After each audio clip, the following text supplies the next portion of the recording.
Nuevos sentidos para los humanos y para la ciencia. Sentidos para ver, conocer y luego aplicar. Por ejemplo, desmenuzando moléculas, hasta conocer sus detalles, su geometría, sus puntos fuertes y débiles. De alguna manera eso resume el programa de hoy. Cómo la investigación básica nos permite quebrar límites y descubrir lo que mejorará nuestra salud, lo que nos dará nuevas energías, lo que garantiza nuestro bienestar cotidiano. Microscopios, baterías, agua, virus. Ese será el recorrido del programa de hoy. Bienvenidas y bienvenidos a Sobre Ciencia, divulgando el Uruguay de la investigación y el conocimiento.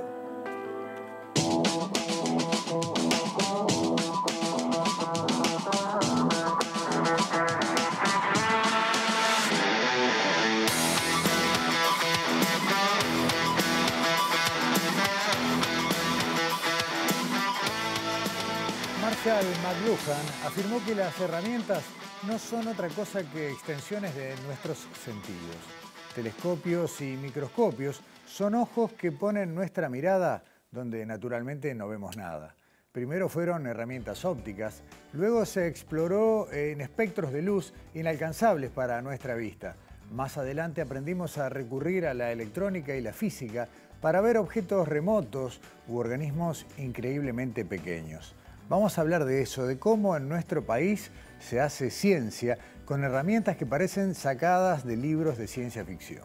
Vamos a conversar con Leonel Malacrida, responsable de la Unidad de Bioimagenología Avanzada, dependiente de la Universidad de la República y del Instituto Pasteur de Montevideo. Leonel, bienvenido, gracias por acompañarnos. Gustavo, muchas gracias por la invitación. Felicitaciones por el nuevo ciclo. Bueno, es una alegría estar con ustedes. El gusto es nuestro también de tenerte acá. Leonel, era un poco ese el recorrido, ¿no? Desde aquellas primeras lentes, ¿no?, que permitían, bueno, aumentar y mejorar lo que veía el ojo, hasta técnicas que, no sé, hace un siglo eran absolutamente impensadas, sí, ¿no? Sí, realmente, digamos, la tecnología en el área, como bien decías en la introducción, tanto de la astronomía como de la microscopía, para ver objetos muy grandes pero que están muy lejos, o para ver objetos muy pequeños que están cerca pero que la resolución que tiene nuestra vista no los permite, ha sido realmente clave en el desarrollo de la ciencia y de las preguntas también que nos podemos hacer en el laboratorio, ¿no? Ustedes en la unidad de bioimagenología cuentan con varias herramientas, pero no creo equivocarme si digo que tal vez la pieza clave sea un microscopio bifotónico, que tú trajiste de California hace unos años. Sí, estamos trabajando en dos microscopios bifotónicos.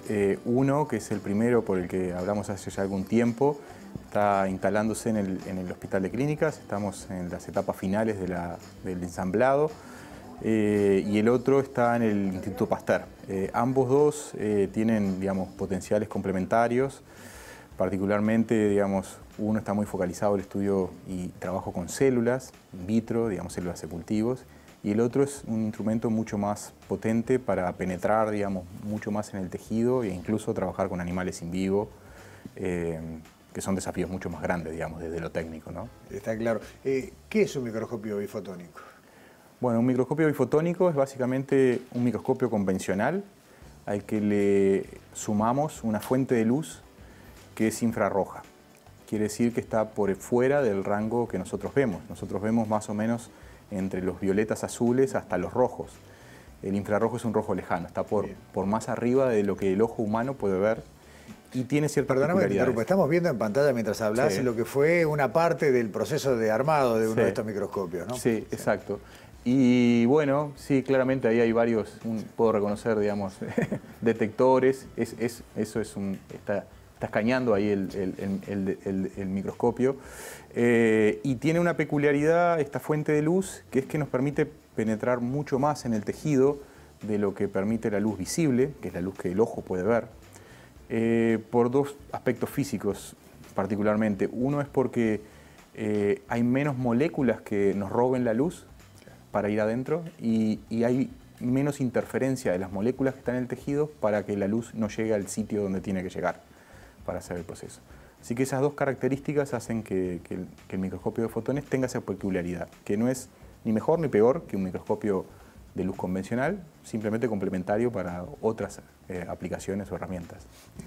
¿Qué tipo de investigaciones se están llevando adelante? Bueno, dijiste que el Clínicas todavía estaba en proceso de ensamblaje. Sí.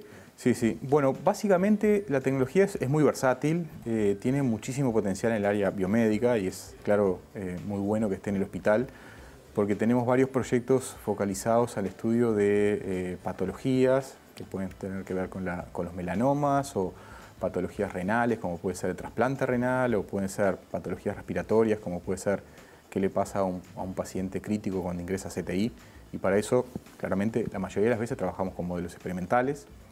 Pero una de las peculiaridades que tiene esta instrumentación es que es muy útil y benévola para entender metabolismo, poder entender el metabolismo de las células sin tener que doparlas o agregarle moléculas foráneas, digamos. Existen moléculas dentro de la célula que son fluorescentes y que nos pueden dar indicación de qué le está pasando metabólicamente a esas células o a esos tejidos. Ahí hablaste de otra de las patas, ¿no? Hablaste de la fluorescencia y ustedes estudian mucho. ¿Son organismos naturalmente fluorescentes o en algunos casos hace falta agregarles algún compuesto para mejorar la manera de verlo? Las dos cosas son verdad. Todas nuestras células y casi que las células de todos los organismos vivos tienen moléculas autofluorescentes, que por suerte no son muchas, pero muchas de las que son tienen roles importantes con el metabolismo, por lo cual ahí sacamos ventaja de eso. Y qué les pasa, digamos, la fluorescencia es una característica intrínseca muy específica y que pequeños cambios, digamos, de con quién está interaccionando la molécula o no, puede hacer que cambien propiedades espectroscópicas y estos instrumentos nos permiten medir esos cambios espectroscópicos. Pero también es verdad que a veces hay moléculas que nosotros queremos estudiar, proteínas, enzimas, otro tipo de moléculas, lípidos, etcétera, que no son fluorescentes. Y para eso, sobre todo el área química tradicionalmente, donde moléculas orgánicas que son fluorescentes se pueden añadir a estas moléculas de interés, o, digamos, en los últimos 20 años ha explotado enormemente la posibilidad de genéticamente codificar proteínas fluorescentes añadidas a proteínas de interés. Y a partir de eso, usando la segunda como un reportero, podemos saber dónde está, qué le está pasando, dónde está yendo, con quién está interaccionando, con quién está hablando. La última, creo, por hasta hoy, la última investigación publicada tiene que ver con hallazgos que vinculan con eventuales patologías de la córnea y la posibilidad de tratar. Y me voy a detener en esa, no sin antes aclarar que el campo de acción en realidad es toda la biología. Sí. O sea, hoy podemos estar hablando de córneas y mañana tal vez estemos hablando de otro tipo de organismos vivos porque el potencial de la herramienta es múltiple. Pero contanos un poquito de este último. Es verdad. En realidad, digamos, estas herramientas cruzan a las ciencias de la vida en todos sus aspectos y se han aplicado hasta en áreas geológicas, en todas áreas. En particular para el estudio del agua, porque el objetivo fundamental del trabajo que publicamos recientemente era entender cómo era la dinámica del agua dentro del lente que tenemos en el ojo y qué rol tenía eso en la maduración y el buen funcionamiento, digamos, del lente. Que el lente es un lente biológico, pero que cumple con todas las funciones de los lentes en focalizar la luz en nuestra retina, que es nuestro detector, digamos, ¿no? Y para eso utilizamos herramientas espectroscópicas, una molécula que puede sensar si el agua, digamos, está activa o está inactiva. Cuando decimos activa es si el agua es un agua como la que nosotros consideramos adentro un vaso de agua, que puede rotar con ciertas propiedades, que puede interaccionar con moléculas de cierta manera, o dado la concentración tan importante que hay de solutos dentro del lente, ciertas de esas propiedades se ven comprometidas y ya no funciona de la misma manera, como un solvente tal cual lo conocemos. Y bueno, el trabajo, por suerte, digamos, dio muy buenos frutos y fue publicado en una muy linda revista, por lo cual nos sentimos muy contentos por eso. Y bueno, es un área de investigación importante para mi grupo, para nuestro grupo, que tiene que ver con esto, que es entender, el término técnico es el hacinamiento molecular. Cómo dentro de la célula hay cierto hacinamiento de moléculas y cómo eso tiene un rol en la biología. ¿Qué otros grupos están trabajando con estas herramientas, tanto en el Pasteur como en el Clínicas? Bueno, por ejemplo, ahora acabamos de terminar un trabajo también bien técnico en el cual desarrollamos ciertos métodos para poder entender también dinámica del agua en la cilia primaria. Es un pequeño organelo, es una colaboración con la doctora Florencia Irigoyen, en el cual estamos tratando de entender cómo este organelo, que tiene un rol especial en muchas patologías, por ejemplo la obesidad, yo no soy un especialista en eso, pero es una colaboración muy bonita con Florencia, y en el cual estamos tratando de entender cómo es la organización de la membrana en ese pequeño pelito que sale de las células.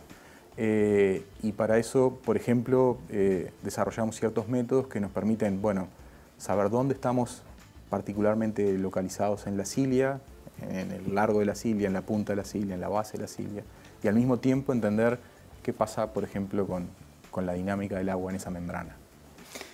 Yo quiero, capaz que esto va a ser un poco rústico, pero llamar la atención de la dimensión de lo que porque estamos hablando de una parte de una célula y además un componente y de las moléculas que componen a ese componente. A veces uno pierde de vista hasta dónde, cuáles son hoy las fronteras de conocimiento, ¿no? Y a qué grado de profundidad se está llegando. Te quiero preguntar antes que se nos acabe el tiempo por lo que fue el reconocimiento de la Fundación Chan Zuckerberg, que bueno, te hizo el primer latinoamericano en llegar hasta ahí. Y bueno, y un poco, ¿cómo llegaste hasta ahí y a dónde vuelve eso, no? Bueno, fue realmente un orgullo muy importante para mí recibir ese premio, el cual, bueno, fue una postulación que hicimos en 2020 y que nuclea a un grupo, más o menos unos 20 científicos de imágenes, es la traducción al español, de todo el mundo, y que tiene por objetivo sobre todo que todas estas tecnologías, estas herramientas de cierta complejidad, de cierta dificultad, puedan ser accesibles a la mayor cantidad de científicos y comunidades. Y este programa apoya eso, al desarrollo de esta unidad, la Unidad de Bioimagenología Avanzada, que es un espacio mixto, como tú bien decías, entre la Universidad de la República y el Instituto Pasteur, pero además nos permitió, digamos, empezar a interaccionar con varios colegas internacionales en desarrollar potenciales colaboraciones, en participación en eventos, etc.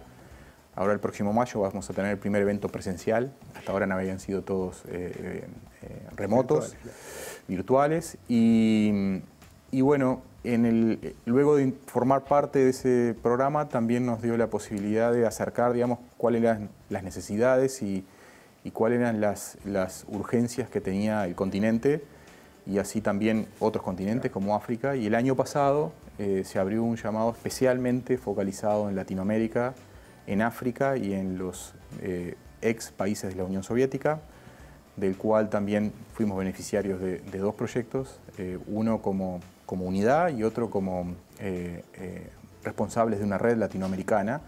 Y además hubieron dos proyectos más para Uruguay, de la Facultad de Medicina, de la Facultad de Ingeniería, y otro del Instituto Pasteur con una red regional. Así que me siento muy contento, es una comunidad que apoya fuertemente al desarrollo del imaging como herramienta clave para el desarrollo de la ciencia, en definitiva. Y es tal cual, mira, estaba pensando eso mismo con lo que remataste. Contar con herramientas también es una manera de ayudar a evitar la emigración. ¿No? O sea, que un científico encuentre acá lo que necesita para su trabajo, bueno, es el punto de partida para que considere quedarse. Es verdad, ese es un dilema grande, difícil, porque, bueno, claramente el avance de la ciencia corre muchas veces detrás de la tecnología, y no solamente a veces se necesita la tecnología, sino también el saber cómo hacerlo, digamos, con la tecnología.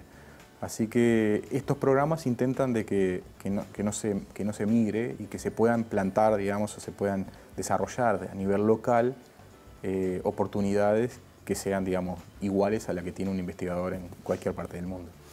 No es menor en países como los nuestros, y pensaba, hablabas recién de África, del resto de Latinoamérica, con tanto potencial y tan poca estructura a veces para desarrollar, y tantos problemas que son propios. Sí.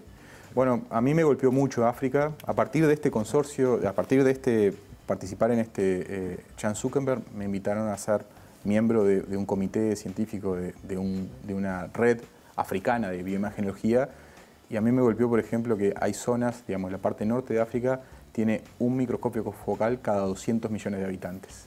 Entonces, cuando uno lo ve en esa perspectiva, decimos, ¿cómo desarrollamos capacidades y ciencia allí, ¿no? Claro. Y bueno, ahí requiere claramente de desafíos globales, no son solo locales, individuales.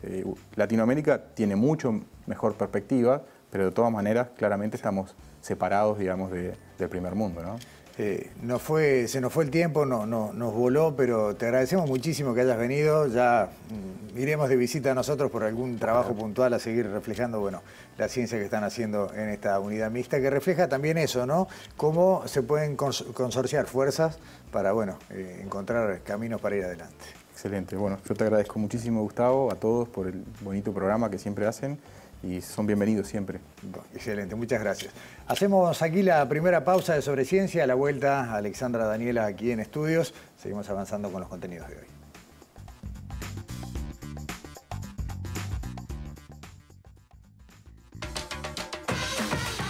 Presentó Montevideo Shopping. Siempre contigo.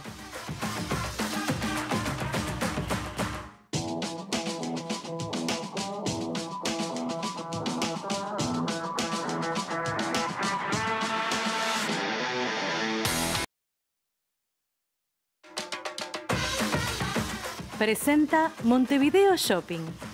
Siempre contigo.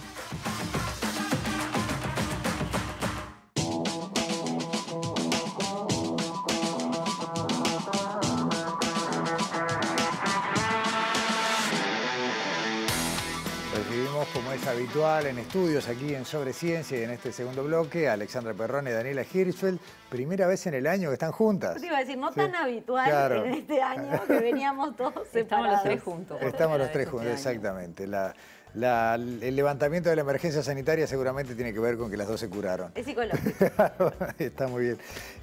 Se entregó en las últimas horas el premio L'Oréal UNESCO a la mujer y la joven en la ciencia en Uruguay. Y digo lo de la joven porque en realidad no forma parte del nombre habitual, pero hubo un énfasis en estas últimas ediciones, ¿no? Sí. En realidad hoy se hizo la ceremonia. Claro. El anuncio fue hace unas Exacto, semanas. Cuando se supo, bueno, que quién era la ganadora de este premio, se entregó. Y como bien decís, tiene 14 ediciones este premio, el premio L'Oréal UNESCO por las mujeres en la ciencia.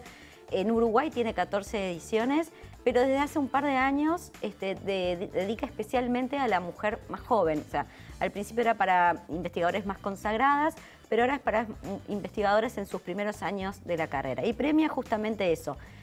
Un proyecto para impulsar la carrera de una joven investigadora. Claro, y está bueno aclarar eso. Premia un proyecto, no premia una investigación cerrada ni una trayectoria. Es un impulso, un apoyo para que pueda avanzar, bueno, una idea que se presenta a concurso. Eso mismo, sí. Es una sinergia entre la empresa L'Oréal y UNESCO que otorga un dinero para impulsar esta carrera.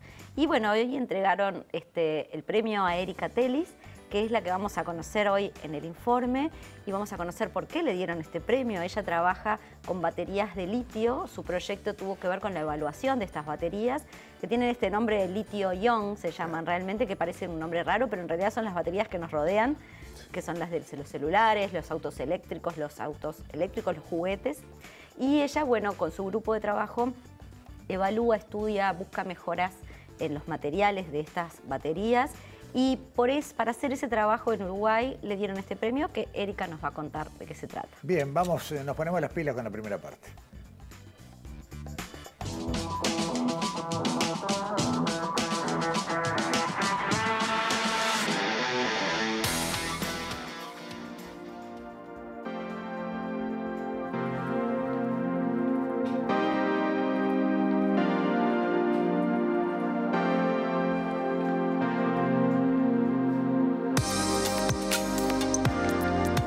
Una batería de litio es una batería como cualquier otra que tiene un ánodo, un cátodo, un separador. La diferencia está en la química, en cómo se elaboran, cuáles son los materiales, pero básicamente es igual a cualquier otra batería, cualquier otra pila. De hecho, acá tengo un ejemplo. Esto es una pila de litio, entonces lo que tiene es el ánodo, el cátodo y el separador todo enroscado. Es como si fueran las pilas que usamos en cualquiera de nuestros dispositivos, en los juguetes, es lo mismo. La diferencia es que pesa menos y rinde mucho más. Las baterías que conocemos de los pequeños vehículos eléctricos, incluso de algunos autos, se compone de muchas de estas pilas. Estas pilas en serie en paralelo, adentro de una cajita, eso es una batería de litio.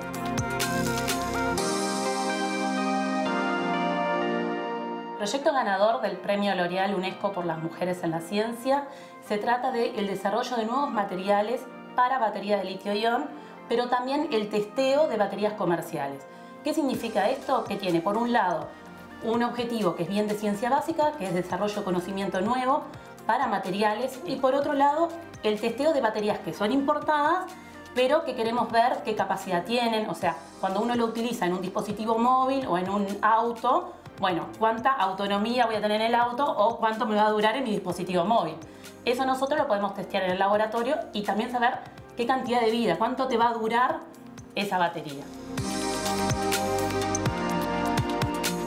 El estudio de este tema, de lo que son baterías de litio, tiene dos enfoques que son muy importantes. El nuevo desarrollo siempre de conocimiento es importante porque lo que es el desarrollo de baterías de litio-ion, o sea, a nivel mundial se está buscando baterías que tengan menos costosas y que duren más. Es un tema económico y eso en el mundo entero se hace, entonces es importante desarrollar capacidades locales de conocimiento, o sea, de experticia en el tema. Pero por otro lado, también el testeo de las baterías comerciales es muy importante porque Uruguay llega y cada vez más baterías de diferentes importadores, proveedores. Entonces es importante poder reconocer y saber si efectivamente lo que estás comprando tiene determinada autonomía, determinados ciclos de vida o no. Y nosotros hemos visto, hemos comprado diferentes baterías en el mercado y hemos visto que lo que dice la batería que dura, no dura. También nos pasa, nosotros tenemos un proyecto con una empresa llamada Willy que comercializa pequeños vehículos eléctricos. ¿Y qué pasa? En el sector productivo también empieza a demandar información y testeo de esas baterías. Y entonces hay que empezar a generar actores que sepan y que puedan contestar esas preguntas. Hoy desde la universidad podemos, pero somos muy pocos. Entonces es importante no solo que nosotros le contestemos a esta empresa, sino al sector productivo poder devolverles actores formados.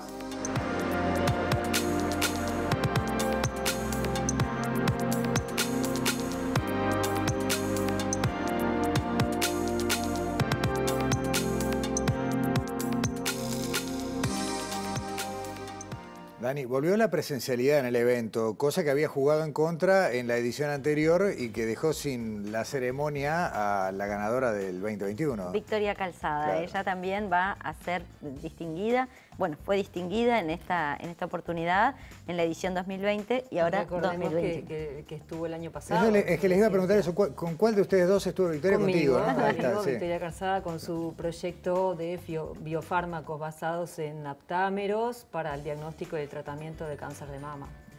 Está bueno. Muy bien. Este año seguimos con las baterías. Exacto, este año no tiene nada que ver el tema, eso es lo interesante de este tipo de premios que varía dentro de las ciencias biológicas. Y ahora, bueno, Erika nos contó muy bien, es muy clara ella contando cuál va a ser su proyecto, en qué consiste, en qué trabaja. Ahora nos va a contar por qué es importante, ¿no? Ella nos hablaba de la formación de personas, o sea, si bien su trabajo puede ser muy técnico, está muy aplicado, es algo muy cercano a la gente. Entonces, es importante que haya gente formada en esos temas y que se pueda seguir investigando. Entonces, en esta segunda parte del informe, Erika nos va a contar para qué va a usar específicamente este dinero y qué nos puede aportar. Muy bien, vemos eso.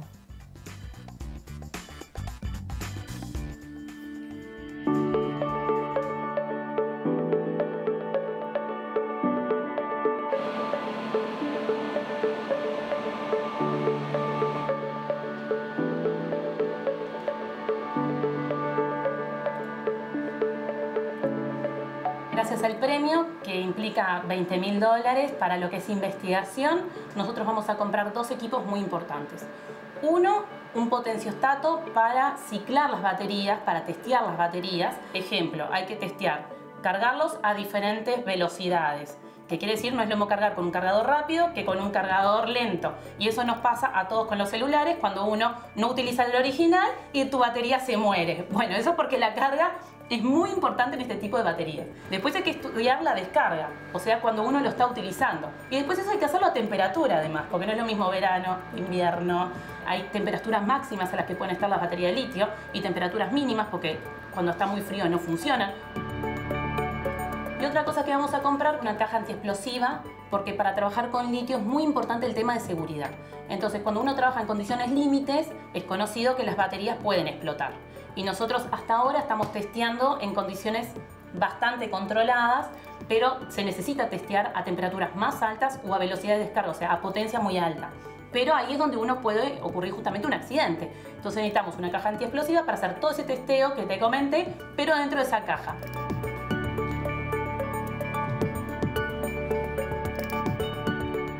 El proyecto del premio lo voy a hacer en el marco del Grupo Interdisciplinario Ingeniería Electroquímica, que está conformado por Fernando Sinola, que es grado 5, Verónica Díaz, que es la grado 4, y yo, que soy grado 3, y tengo una DT compartida entre ambas facultades, que significa que yo soy docente tanto de Facultad de Ciencia como de Facultad de Ingeniería.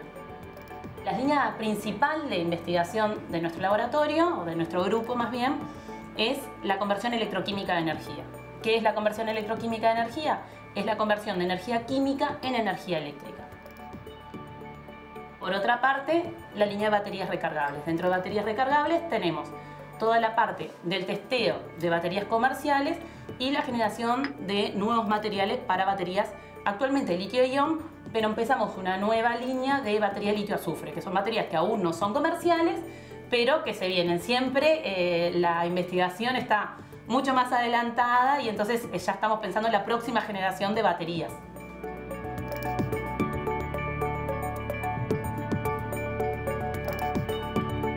Considero que el Premio L'Oréal UNESCO por las Mujeres en la Ciencia colabora mucho en visibilizar, por un lado, lo que es la investigación en sí, porque muchas personas no saben la investigación y la calidad de investigación que hay dentro de la Universidad de la República, entonces eso me parece muy importante, pero por otro lado, al ser un premio dedicado a las mujeres, y en las últimas ediciones mujeres más jóvenes, también es bueno visibilizar y motivar en adolescentes sobre todo, pero también las niñas, pero en las adolescentes, que sepan que se puede hacer investigación de calidad y siendo mujer.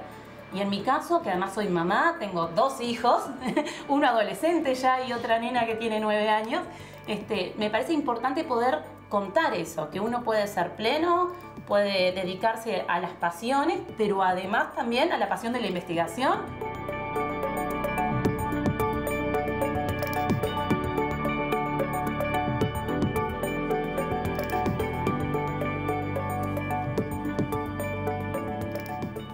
Me voy a permitir ponerme así como en un plano X, pero una parte de la economía del mundo tiene que ver de aquí a futuro con la tecnología de baterías. Estas no son investigaciones que no tengamos la posibilidad de ver aplicadas en un tiempo ni siquiera muy largo.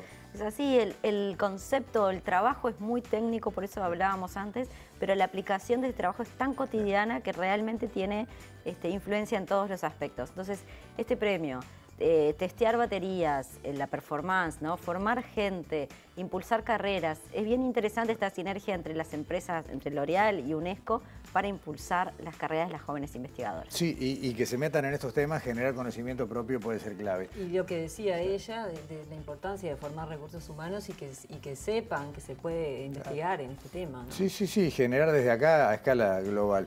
Alexandra, cambiamos el plano y ahora sí vamos a hablar de escala local, porque vamos a hablar de cosas que tienen que ver con nuestro día a día. Y bueno, cuando me despedías el programa pasado, estábamos hablando justamente de la ciencia en el proceso de potabilización del agua.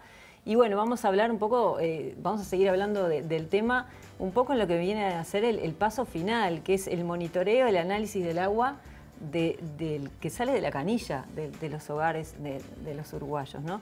Bueno, estuvimos hablando, hay un convenio que existe entre la UDELAR y la URSEA, justamente para que este monitoreo lo realice la Facultad de Química. Estuvimos visitando la unidad de análisis de agua de la Facultad de Química, hablando con su responsable, la doctora Alexandra Sixto. Y bueno, ella nos cuenta ahora en la primera parte del informe cómo es este convenio, cómo lleva adelante la Facultad de Química este monitoreo para URSEA, que debe ser independiente del prestador, ¿no? En este caso de la OCE. Y bueno, nos cuenta esos detalles. Muy bien, vemos la primera parte entonces.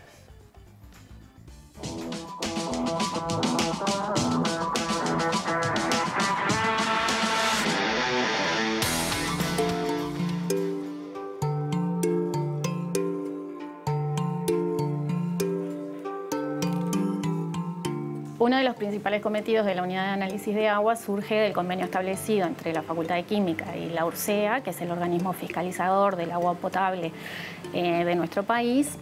Y en ese sentido, lo que la unidad le brinda a la URSEA es la posibilidad de que realice un monitoreo independiente del prestador, de la OCE, como una de las herramientas que usa para fiscalizar.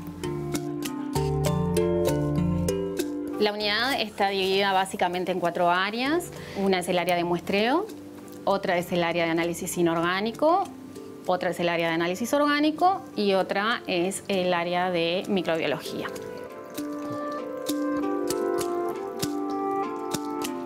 El plan de muestreo lo diseña la URCEA y eso abarca todas las localidades del país.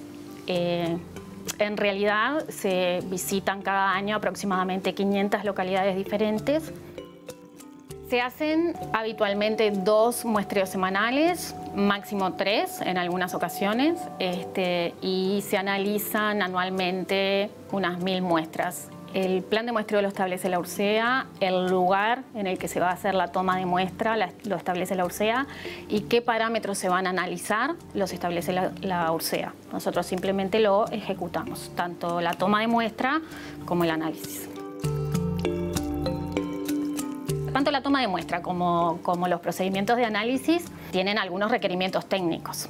Entonces, por ejemplo, uno de los requerimientos para hacer la toma de muestra para análisis microbiológico es flambear la canilla para desinfectarla, para poder hacer la toma sin que se contamine de nada del exterior, para que el resultado sea representativo de la muestra.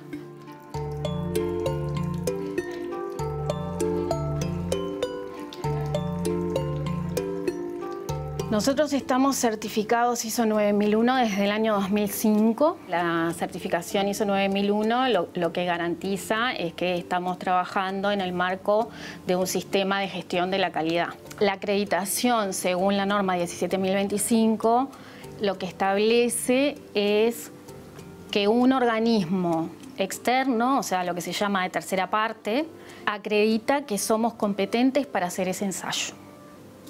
Entonces, de esa manera le da confiabilidad del resultado a toda la sociedad, digamos.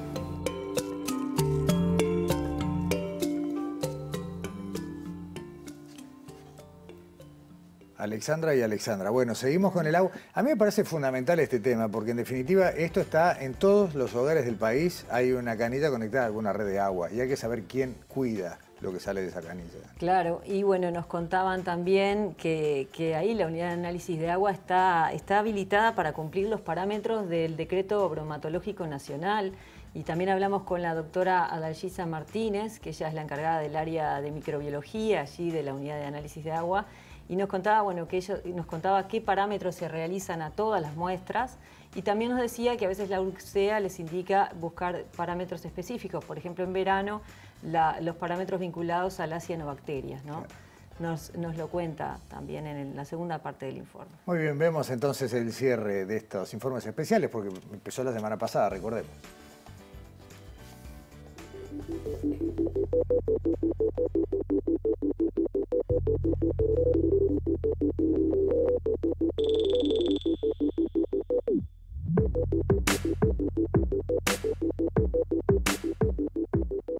Nosotros tenemos capacidades analíticas para determinar aproximadamente 90 de los parámetros que están establecidos como requisitos en el decreto 375 del 2011. Prácticamente todos los parámetros de control, excepto sabor y olor, y varios de los parámetros complementarios y adicionales que establece la norma.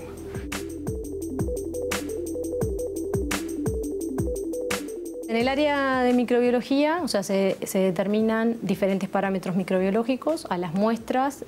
Diariamente se le realiza detección de coliformes totales y de Escherichia coli, así como la detección de Pseudomonas aeruginosa, que es un patógeno oportunista, y que ese parámetro se determina en todas las muestras. Además, se hacen otro tipo de parámetros en el área, como por ejemplo la determinación de microcistinas, así como el recuento de heterótrofos en algunas muestras. Eso no se hace diariamente, sino que esos son en algunas muestras en particulares.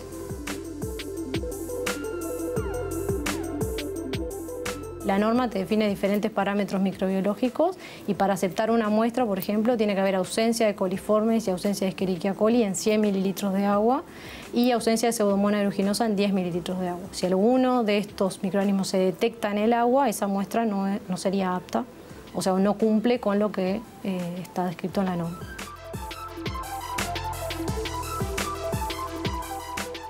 Dentro de los parámetros que se hacen en el área, determinamos microcistinas, que es una toxina que es producida por las cianobacterias, y en general la determinación la hacemos de manera estacional cuando hay floraciones de cianobacterias. Por eso no es un parámetro que lo determinemos o sea, en todas las muestras, sino que está asociado a floraciones o a llamados de alerta de un cierto punto. Obviamente todo eso es la URSEA quien decide a qué muestras nosotros le determinamos microcistinas, digamos. Pero no es a todas, y generalmente esto sucede cuando aumenta la temperatura, o sea, en el verano, comienzo del verano hasta fines de verano es cuando tenemos estas determinaciones, porque es cuando viene el problema, digamos, de la floración.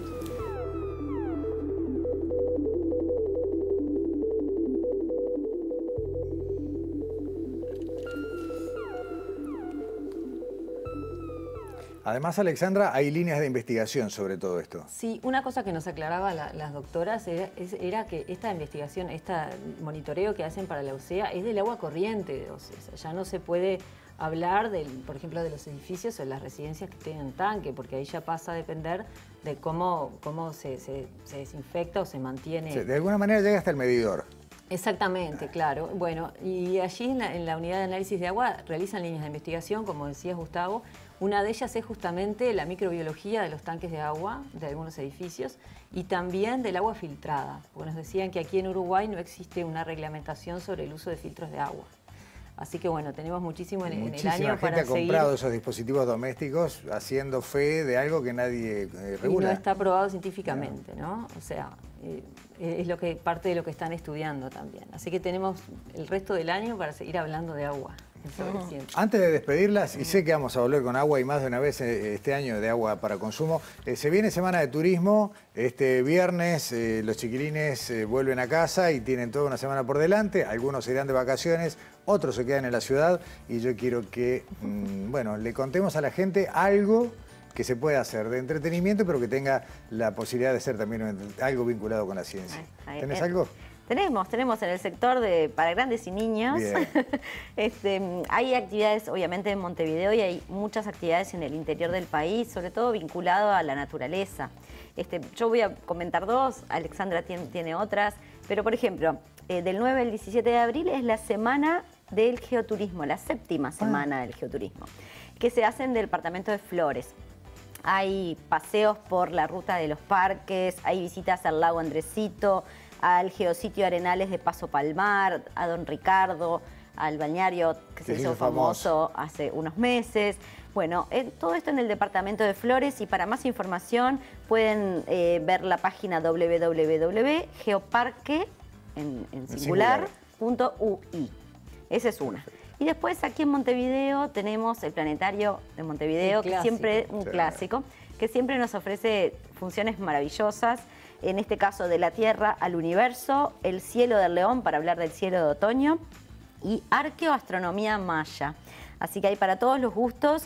Bueno, hay que ver la página del Planetario, planetario.montevideo.uy. Sí, recordamos, Daniela, que son funciones gratuitas, que hay que registrarse por la web. Se vuelan. Sí. Y también una cosa que no es para Semana de Turismo, pero vale la pena, es un curso de introducción a la astronomía para adultos y jóvenes mayores de 15 años. También es algo que está abierto en este momento, así que vale la pena. Es gratuito, los cupos son limitados y se pueden anotar en el correo electrónico planetario@imm.ub.uy. Excelente. Bueno, ¿y vos tenés más propuestas, Alexandra? No, las dijimos. Muy bien. Bueno, de todos modos, la semana que viene, que quedamos en medio de turismo, si hay algo más que se pueda hacer en esos días, también lo traemos. Gracias, chicas. Hasta la semana que viene. Hasta la semana próxima. Hacemos una nueva pausa. A la vuelta vamos a meternos un poquito en la pandemia porque se levantó, ustedes ya saben, la emergencia sanitaria, pero hay un montón de cosas que hay que seguir cuidando. Volvemos con eso.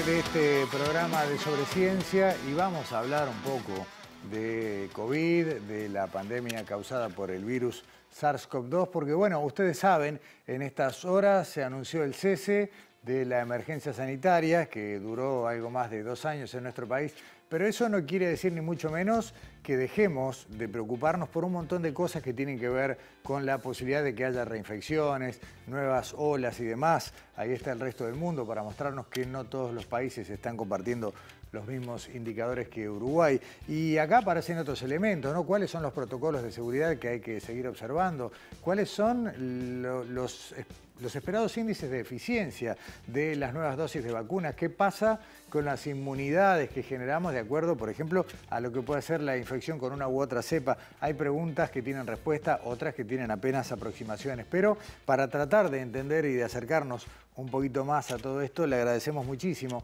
estos minutos a la doctora María Moreno, del Departamento de Desarrollo Biotecnológico del Instituto de Higiene de Facultad de Medicina, que nos está acompañando. María, bienvenida a Sobre Ciencia. Muchas gracias. Las preguntas son un montón, porque claro, el alivio lo sentimos todos, ¿no? Ya el tapabocas voló, son pocos los que mantienen el hábito de seguir cuidándose. No es solamente la COVID, la enfermedad que se puede prevenir con un uso de tapabocas, ¿no? Y más cuando viene la estación fría. Pero lo cierto es que hay una sensación de victoria. Vamos al Mundial y terminó la pandemia. Sí, quizás tenemos que mirar a otros países y no ser tan optimistas, como en algún momento también lo supimos ser. Me recuerdo el diciembre o fin de años pasados, y sí seguir cuidándonos, sobre todo que estamos entrando en el invierno y no solo con el tapabocas podemos protegernos del COVID, sino como bien dijiste, podemos protegernos contra la gripe y otros virus respiratorios y otros también patógenos respiratorios, no solo virus. Entonces, ser cautos en ese sentido, sobre todo con el COVID, que nos están dando otros países algunas pautas de que podrían haber nuevas olas, que están apareciendo nuevas variantes. Y sí estar tranquilos de que tenemos un buen nivel de vacunación y que la gran mayoría de los uruguayos estamos protegidos de alguna forma o bastante protegidos con la vacuna, pero alertas, digamos, y siguiendo la epidemiología de cerca. ¿Qué pasa, María? Esta última ola que se desarrolló en Uruguay entre enero y febrero dejó a mucha gente, bueno, que cursó la enfermedad y con la sensación de decir, bueno, tengo una inmunidad natural que se acumula o no, y eso también te lo voy a preguntar, sobre lo que es la inmunidad de las vacunas. ¿Cuál es el comportamiento esperado? ¿Qué sabemos de estudios propios y de otros países que sucede con quienes transitaron por la enfermedad? A ver, lo que pasa es que el tránsito por la enfermedad puede ser muy heterogéneo, a diferencia de la vacunación, donde nosotros administramos una dosis dada de un antígeno en determinado tipo de secuencia y demás. Entonces, en ese sentido, tenemos que ser cautos que no todas las infecciones naturales son iguales y no todas generan el mismo tipo de respuesta. Es así que generalmente se entiende y se sabe que las respuestas más severas generan mayor respuesta inmune y las respuestas más asintomáticas generan menos respuesta inmune. Entonces, igualmente, una infección natural va a reforzar nuestro sistema inmune, sobre todo si ya fuimos vacunados previamente, y el sistema inmune, justamente las vacunas, eso es lo que pretenden, que nuestro cuerpo recuerde, tenga memoria contra el patógeno. Entonces, en ese encuentro a posterior de la vacunación se van a ver reforzados muchos de los efectores de nuestro sistema inmune. Y en ese sentido, sí es verdad que va a brindar una protección por un periodo amplio de tiempo, diría mayor a 6 meses. Está bien, porque muchos de nosotros ya vamos transitando, ¿no? Los 6 meses justamente de lo que fue la tercera dosis el año pasado, estamos en esa ventana, más, bueno, una infección que en algunos casos puede tener un poco menos de tiempo, pero eso no hace que debamos considerar que un refuerzo que se daría en los próximos meses, decir, bueno, no, lo dejo para más adelante, no hay que descuidar. Bueno, dependiendo de la condición de la persona, si la persona es muy sana y ya tuvo 2 dosis y después cursa una infección, o no necesariamente va a necesitar en los 6 meses un refuerzo. Hay que entender que hay distintos efectores del sistema inmune y los refuerzos en este momento están pensados más para aquellos que tienen o algún tipo de deficiencia, no pueden montar una respuesta inmune acorde, o aquellos que enfermándose pueden ser más susceptibles a la enfermedad, o sea que tienen comorbilidades asociadas a la COVID. Entonces, por eso son que estos refuerzos de cuartas dosis, quintas dosis, están dadas para poblaciones muy determinadas de personas. Para el resto, la recomendación sigue siendo las 3 dosis seguro. Y eso es uno de los parámetros que indica bajo porcentaje de ingreso o sea, hospitalario.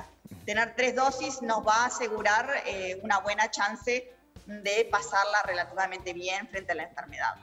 Hay estudios, se sabe qué pasa si alguien... A ver, todos conocemos, en Uruguay pasó menos, pero pasó gente que aprovechaba viajes al extranjero para decir, bueno, mira, ya que viajé a Estados Unidos, no sé, me di Moderna, ¿no? Por poner un ejemplo de una vacuna.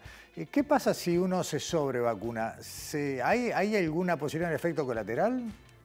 Efectos colaterales por la doble vacuna no va a haber. Lo que sí puede haber, como toda vacuna, que es un preparado biológico, es que no son inertes, generan muchas veces efectos secundarios, ¿no? Adversos, que pueden ser muy leves o moderados. Alguno más severo hay muy bajo porcentaje, pero cuanto más me vacune, más chance voy a tener de tener algún efecto adverso. O por lo menos, cuantas más dosis administradas, mayor es los números de efectos adversos severos que pueden aparecer. Ese puede ser una de las desventajas, digamos, de vacunarse. La otra desventaja es que el sistema inmune necesita ciertos periodos de recuperación después de una vacunación o una infección, que le llamamos contracción del sistema inmune para después poder responder más potentemente.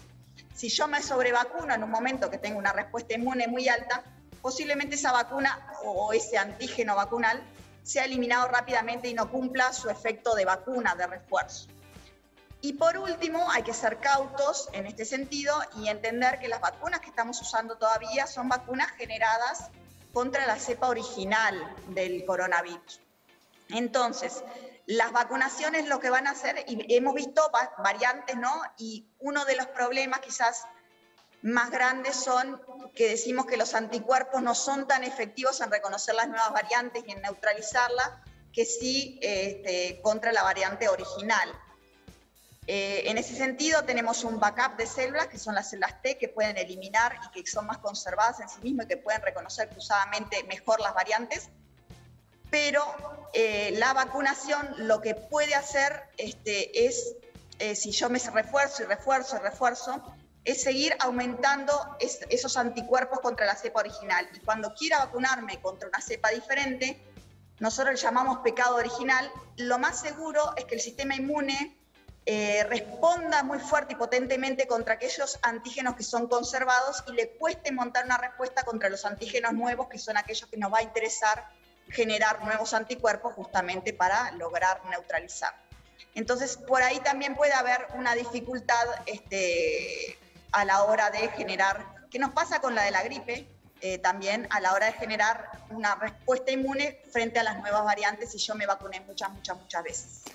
María, en el último minuto, bueno, vamos empezando a acercarnos a las estaciones con temperaturas bajas, la influenza estacional empieza a hacerse presente, hemos tenido reportes de influenza temprana en países cercanos, la COVID va a seguir estando entre nosotros, pero con un dato extra, tal vez no todos tengan el diagnóstico a través de un antígeno o de un PCR, baja la emergencia y tal vez sea tratada como otra enfermedad de este tipo. ¿Qué consejo le damos a la gente para transitar este invierno de la manera más saludable posible? Bueno, yo creo que los consejos y las recomendaciones siguen siendo las de siempre. Obviamente los cuidados y la higiene siguen estando presentes y el uso de tapabocas, por ejemplo, en lugares muy cerrados o de mucha afluencia, el medio de transporte, lugares de mucha gente, sería muy recomendable, no solo para el COVID, sino para otras infecciones respiratorias. Y sin lugar a dudas, la vacunación. Aquellos que no han completado su esquema de vacunación, que no han recibido las 3 dosis, se les recomienda ampliamente darse las 3 dosis. Por supuesto, aquellas poblaciones más de riesgo, es decir, inmunosuprimidos, personas mayores, las 4ª o 5ª dosis en algunos de los casos, aquellos con comorbilidades muy serias, para el COVID severo también, esos refuerzos. Y sin lugar a dudas, la vacunación contra la gripe es otra de las vacunas que tiene que estar en nuestra agenda en cuanto empiece la nueva vacunación. Pero bueno, y estar atento obviamente a los síntomas, no acudir a lugares si tengo síntomas, intentar aislarme, esto debería ser válido, ¿no? Siempre. Es mejor prevenir y evitar que los demás de al lado se infecten, ya sea COVID o no COVID. Si estoy resfriado y estoy mocoso o con fiebre es porque estoy cursando alguna enfermedad infecciosa y no estaría bueno y acudir a trabajo o a otros lugares a sociabilizar. María Moreno, doctora María Moreno, muchísimas gracias por estos minutos, por esta conversación, y creo que había unas cuantas cosas que has ido diciendo que son fundamentales para transitar el tiempo que viene. Bueno, muchísimas gracias a ustedes. Hasta pronto, buenas noches. Quedamos a las órdenes. Chau. Cerramos esta edición de hoy de Sobre Ciencia, cerramos este programa. Los esperamos como de costumbre la semana que viene. Vamos a estar transitando la Semana de Turismo. El programa sale con total normalidad y tenemos un montón de contenidos para compartir. Que tengan buenas noches.